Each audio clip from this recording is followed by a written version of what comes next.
not true. Okay?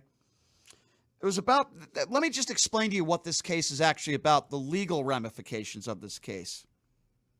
This is according to the judge, not according to me. It's about bringing evidence that shows someone intentionally caused the county's ballot on demand printers to malfunction. And that, as a result of that, was enough indefiable votes that were lost to change the outcome of the election. That's what this court case is about. And it was also about whether Republican-run county intentionally played fast and loose with the rules that require them to keep track of early ballots, allowing Democrat Katie Hobbs to come away with the win.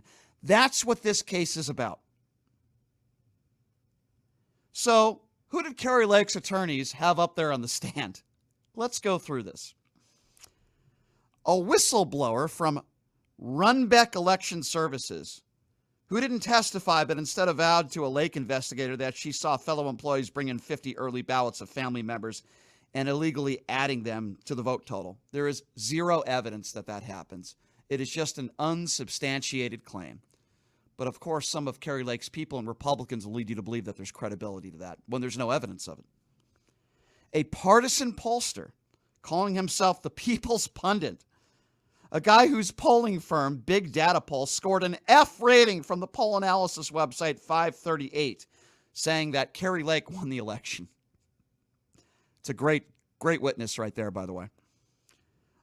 They have sworn declarations from 200 voters who said they were impacted by Election Day problems. Okay, just think about that for a moment. This could be 200 wackadoodles or anybody that just supports Kari Lake and they think Kari Lake won and they're sore losers and they're morons. And by the way, only 200 people. How many people voted in that county? You could only find 200 wackadoodles.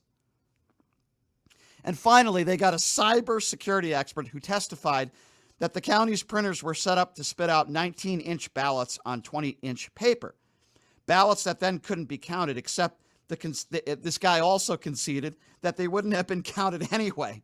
That when the ballots can't be read by a vote center tabulator, he acknowledged it's sent to a bipartisan board of workers that transfers the voter's choice onto a fresh ballot so it can be tabulated. That was it. Those were the witnesses that they called on the stand. And let me be very clear. Kari Lake's attorneys didn't prove anything.